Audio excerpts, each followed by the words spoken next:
Comment déterminer entre 0 et pi l'intégrale de x cosinus de x dx? Tout d'abord, on regarde si notre fonction dont on souhaite connaître une primitive possède une primitive qui peut être déterminée de manière directe. Par exemple, nous connaissons la forme cosinus u. Cosinus u, normalement sa primitive est de la forme u' cosinus u.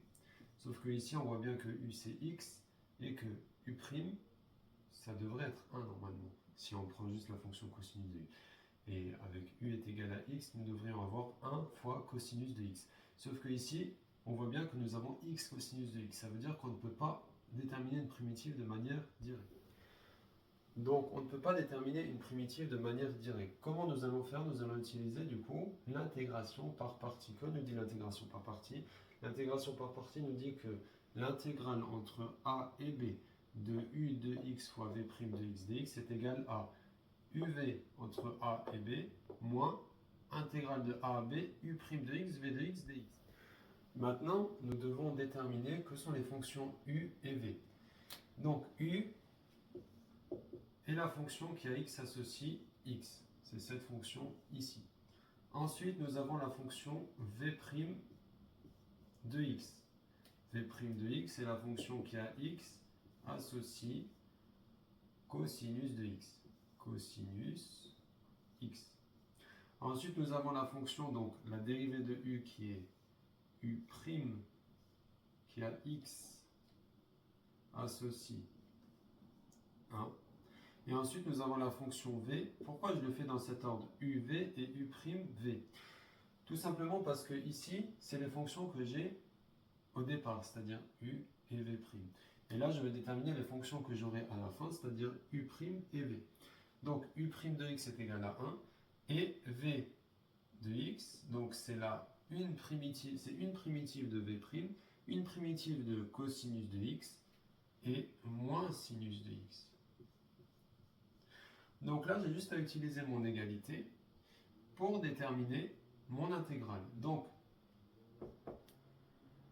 uv de a à b, donc u on a dit que c'était x, x, v on a dit que c'était sinus, donc moins sinus x, tac, entre 0 et pi, tac, moins quoi? Moins ça.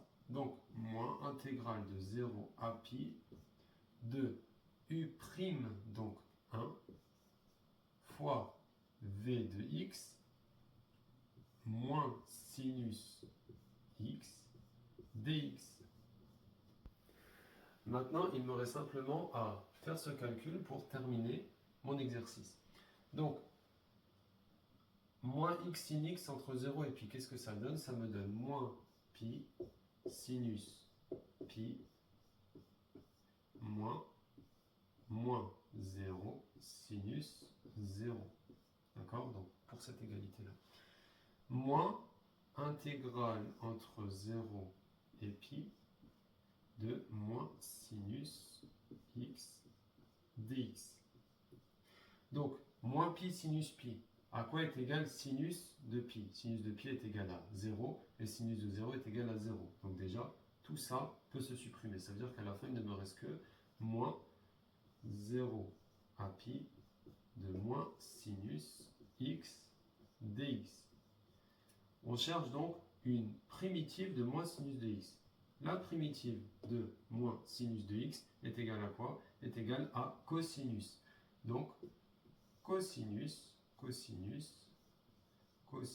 x entre 0 et pi. Donc ça me donne cosinus pi moins cosinus 0. Cosinus pi est égal à moins 1, moins cosinus 0 qui est égal à 1, ça me fait moins 1, moins 1, et donc moins 2. J'espère que cette vidéo vous aura été utile, et si tel est le cas, n'hésitez pas à vous abonner et à laisser un commentaire. Merci à vous.